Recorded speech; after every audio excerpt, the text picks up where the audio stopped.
Tim advokasi dari 75 pegawai KPK pada hari ini 19 Mei 2021 pukul 10 pagi tadi telah melaporkan pimpinan KPK kepada Ombudsman Republik Indonesia atas dugaan maladministrasi terkait dengan tes wawasan kebangsaan dalam peralihan status dari pegawai KPK menjadi aparatur sipil negara.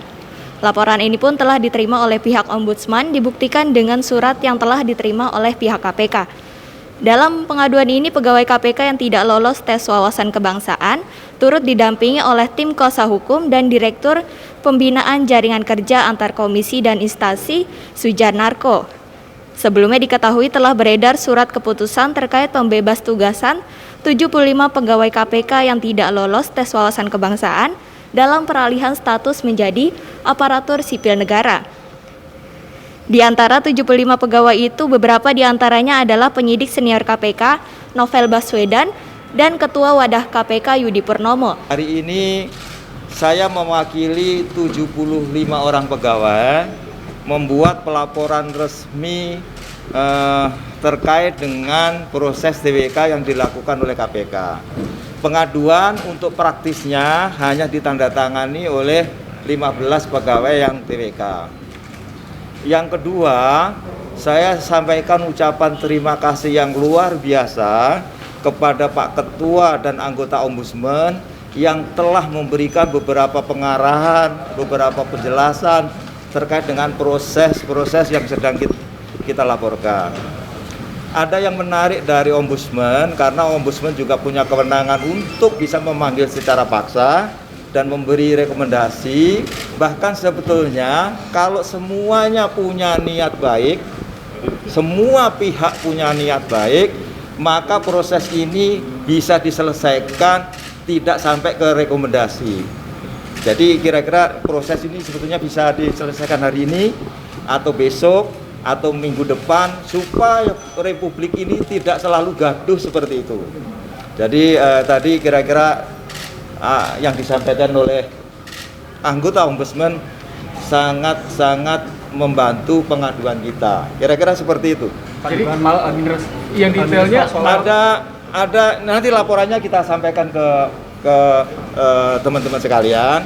Dari kajian kita ada banyak maladministrasi yang sudah dilakukan oleh KPK. Baik penerbitan SK-nya, baik prosesnya, baik dari sisi wawancaranya.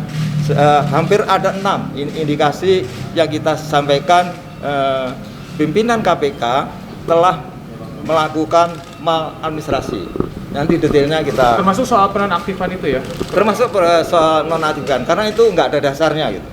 Dan itu yang juga nanti tadi kita sampaikan ke Ombudsman, perlu juga publik tahu dengan dibayarnya 75 pegawai tanpa boleh bekerja itu sama saja dengan merugikan keuangan negara. Karena apa? Kami semuanya itu digaji dari pajak yang dibayar oleh pemerintah. Bayangkan kalau nanti ada nonaktif sampai 1 tahun, nonaktif sampai 3 bulan, berapa uang negara yang telah dirugikan oleh pimpinan. Dan itu kita sampaikan ke Ombudsman seperti itu. Jadi kira-kira semakin cepat penyelesaian ini akan semakin baik.